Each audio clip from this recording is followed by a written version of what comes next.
We're reading the Chofetz Chaim on proper speech, day 46. A last resort. Condition number 4.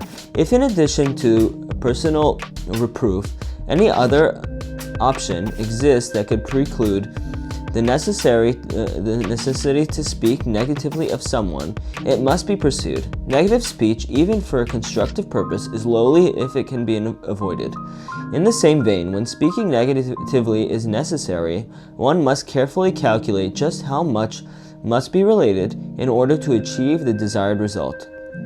To relate any unnecessary negative information would be to speak lashon hara. Furthermore, even if it is clear that somebody must be made aware of a certain derogatory information about another person, one must choose the least blatant means by which to communicate that information. Directing somebody to where he will become aware of the information on his own is preferable to expressing it verbally.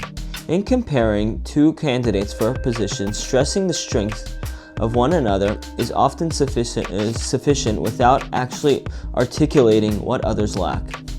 In all cases, the least negative course is the one to follow. A timeless message. Remember upon whom the punishment of Saras was inflicted, upon the righteous Miriam, whose merit the miraculous well poured forth water from the time of the Jews departed Egypt until her death, almost 40 years later. She was a prophetess. In it, as it is written, Miriam the prophetess, the sister of Aaron, her criticism was directed towards her brother, whom she loved like her very own self, and for whom she endangered her life when she stood by the riverbank when Moshe was placed in the river as an infant. She did not speak disparagingly of Moshe. She merely accorded him the status of other prophets. She did not speak in Moshe's presence, which might have caused him embarrassment, nor did she utter her words in public. Whatever she said was spoken between herself and the righteous brother Aaron. Her intentions were purely for the sake of heaven. Moreover, Moshe, upon being informed of her words, bore no ill will.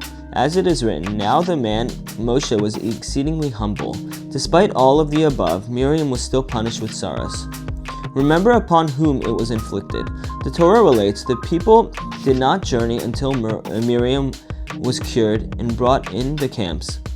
Miriam's exceptional merits were not enough to allow her punishment to be deferred until the nation had arrived at the next destination, where her condition would have drawn less attention.